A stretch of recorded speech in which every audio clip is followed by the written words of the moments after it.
Sa mundong maligalik, nariyan ang mga taong naglalakbay sa kani-kanilang mga buhay.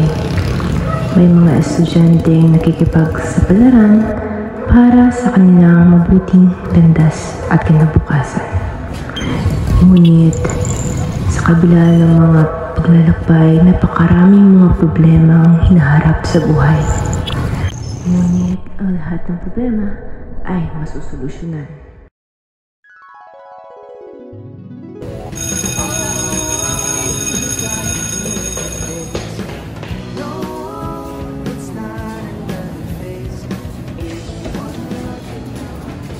Sid! Naalala mo ba ang takdang alin ni Mang Olmay?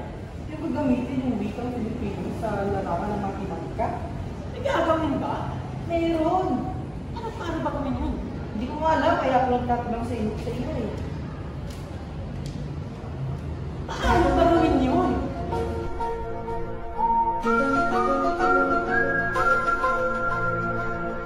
Ang paggamit ng wikang Pilipino sa larangan ng matematiko ay dapat na pag-aralan. Paano? Dahil maraming problema na dapat i-resolbahin sa pamamagitan ng mga lohikan, mga numero at hugas. Dapat pag-aralan ito na masinsil upang mas lalo pa natin maintindihan kung ano nga ba ang daloy ng wikang Pilipino sa larangan ng matematiko. Ngunit, paano nga ba nagiging abot kamay ang mga komplikadong ideyang ito? Sa pamamagitan ng mga paggamit ng wikang Filipino, ang matematika ay hindi lamang nagiging mas malinaw at nauunawaan, naging bahagi rin ito ng ating mga araw-araw na buhay. Ang wika ay tula na nagdurugtong sa kaalaman at sa pag-unawa sa paggamit ng ating sariling wika. Binibigyan buhay natin ang mundo ng mga numero at ginagawa ito mas kapaki-pakinabang para sa bawat Pilipino.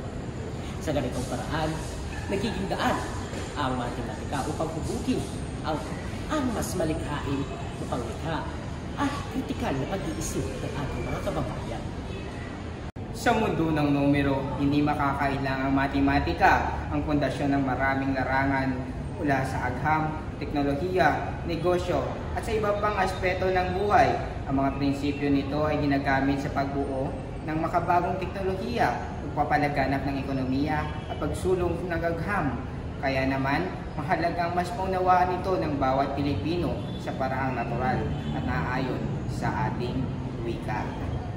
Tara na, samahan niyo kami sa isang makulay na paglalakbay. Isang paglalakbay kung saan bibigyang kulay at halaga ang wikang Pilipino, ang lohika, ang matematika.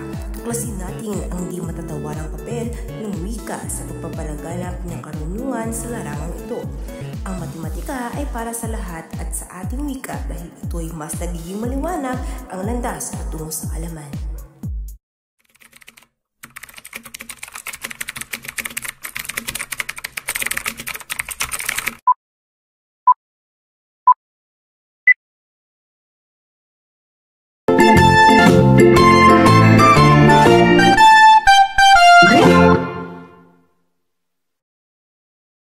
Magandang araw muli sa inyo mga bata. Ako muli ang inyong teacher vlogger, Teacher Peter, and welcome to Teacher Peter Vlogs. Sa video lesson na ito ay pag-uusapan natin ang tungkol sa pagtatansya o estimating ng product. Ano nga ba ang estimation o estimating, Teacher Peter? Ang pagtatansya o estimation ay isang proseso ng mabilis na pagko-compute sa mga bilang o mga numbers na ibinibigay sa atin. Halimbawa na lamang sa addition, tinatansya rin natin sila. Sa subtraction, nagtatansya rin tayo. At ngayon sa multiplication, nagtatansya rin tayo. So ano nga ba yung pagtatansya? Kapag kayo ay naglalaro ng text at kapag nanalo ang inyong kalaban, minsan ay dinadangkal na lamang ninyo ang inyong text at o kaya pinagpapantay na lang ninyo. Ginagamit rin ang pagtatansya kapag namimili sa mga grocery, sa palengke, upang tansyahin kung magkano lahat ang inyong naipamili. At ginagamit din ang estimation o pagtatansya halimbawa kung gaano kalayo ang inyong nilakad. O kaya naman sa oras, ginagamit din ang estimation kung gaano katagal ang naging biyahe. Tinatansya na lamang natin, no? So, ang estimation, mga bata, ay ang mabilis o ang proseso ng mabilis na pagko-compute sa mga bilang na ibinigay sa atin.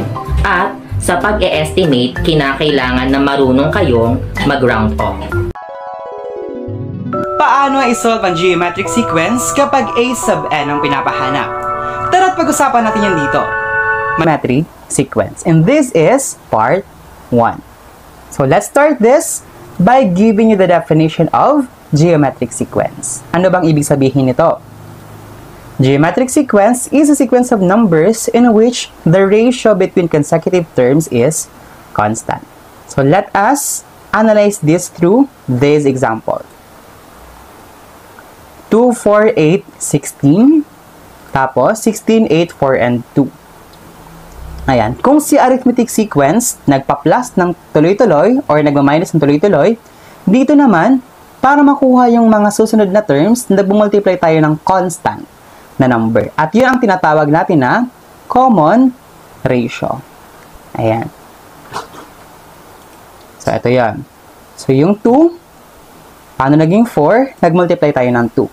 Dito rin, yung 4, paano naging 8? Nag-multiply din tayo ng 2. Then this one, 8, para maging 16, nag-multiply tayo ng 2. Ayan. So, etong times 2 na yan, yung tina-times natin, ang tawag dyan ay the common ratio. Then, let's take a look at this one. 16, 8, 4, and 2, bumababa. So, para makuha yung 8, anong kailangan natin i-multiply? So, we'll just have to multiply by 1/2. So, hahatiin lang natin yung 16 para maging 8. So, 8 then, pag nag-multiply tayo ng 1/2, makukuha natin yung 4. Kasi yung 4, to get these 2, kailangan natin mag-multiply ng 1/2. So, itong 1/2 na yan, ang tawag dyan ay common ratio. And that is geometric sequence. Atong sequence na given ay geometric. Kasi nga, para makuha yung consecutive terms, we are just multiplying the common ratio. So, ganun po ang geometric sequence. Let's continue. Let me show you now kung ano yung formula na gagamitin natin dito sa geometric sequence. Ayan. So, this is the formula that we're going to use. A sub n is equal to a sub 1 multiplied by r raised to n minus 1. So, here, familiar na sa atin yung tatlo dyan. So, yung a sub n, a sub 1, tapos n. Ang kakaiba lang ay yung r. So, etong r ay counterpart ng common difference dun sa arithmetic sequence. Yung r naman dito sa geometric sequence ay yung common ratio. Ayan. Wherein, eto nga, a sub n ay yung nth term, yung last term. A sub 1 ay first term. Ang r ay common ratio. And ang n ay the term position. Ayan. So, let us now have our first example para magamit natin itong, or para malaman natin kung paano ginagamit ng formula na yan. Ayan. Find the 7th term of a geometric sequence given the first 3 terms, 2, 6, and 18. Ayan. So, ang pinapahanap yung a sub 7, yung dulo. Yung pang 7th term ng sequence na nandito. Ayan. So, of course, formula, kailangan isulat natin. A sub n is equal to a sub 1 multiplied by r raised to n minus 1. So, kailangan sa uluhin lang yan. For the given, ano bang a sub 1? 2. Paano nakuha? Ayan. So, yung unahan. Yung r, common ratio, 3. Ayan. So, ang 2 times 6, 2, para maging 6, nag-times 3. Ang 6, para maging 18, nag-times 3. So, ito ang common ratio natin. That is 3. Next, ang n natin ay term position nung pinapahanap. So, ang pinapahanap ay yung 7th term. So, ibig sabihin, pang 7. N ay 7. Tapos, ang a sub n natin ay a sub 7. Ito yung pinapahanap sa atin. Bakit naging 7? Di ba n kasi yan? Kung n yan, din magiging 7 na yan dito. Tapos, ito ay unknown. Ito ay question mark pa sa atin. Ayan. Sige nga, let's have our solution. Paano na to? Write first the formula. A sub n is equal to a sub 1 multiplied by r raised to n minus 1. Lahat ng may given na, or lahat ng nasa given, ilipalit na natin. So, yung a sub n magiging a sub 7 dito. Tapos, yung a sub 1 ay 2. Correct tayo doon. Ang r ay 3. Correct. Tapos, yung n ay 7 minus 1. Ayan. Tapos, ito muna. Yung exponent muna ang galawin. Hindi ito pwedeng i-multiply. Kasi nga, hindi sila same na base. So, 3 raised to 7 minus 1. Ito muna ang gagalawin.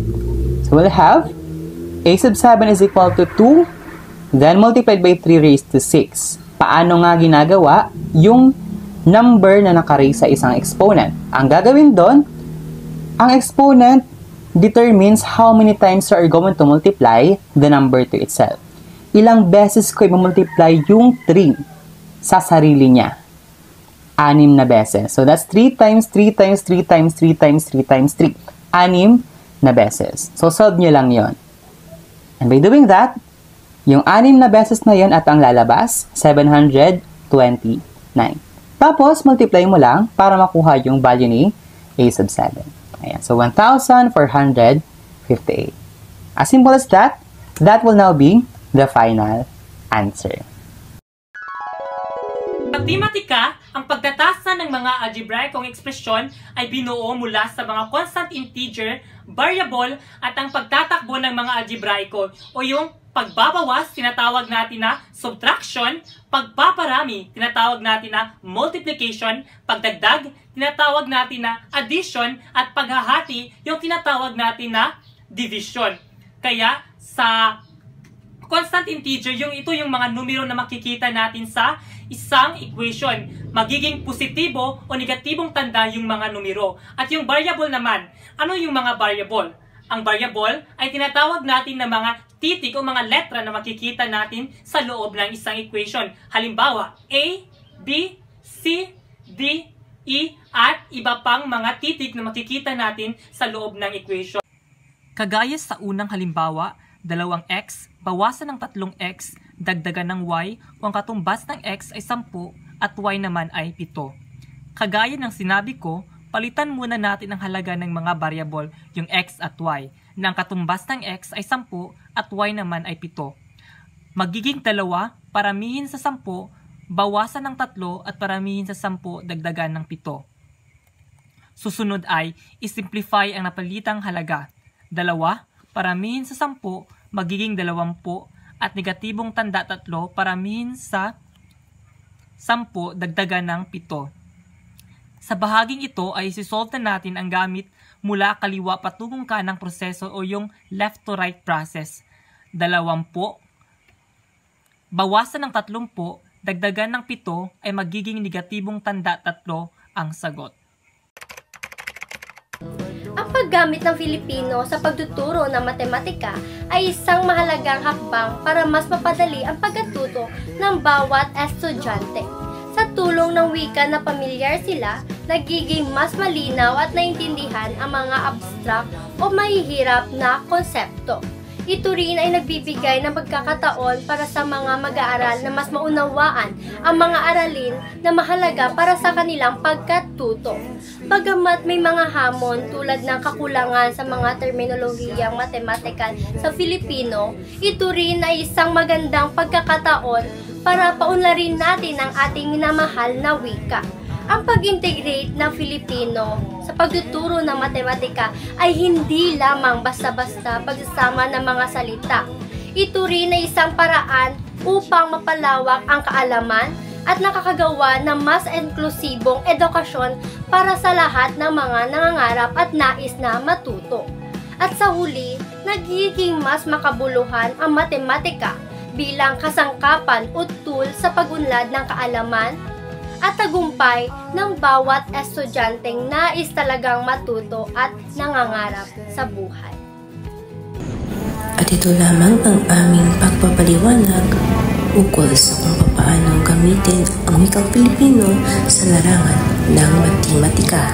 Maraming salamat at mabuhay tayong lahat!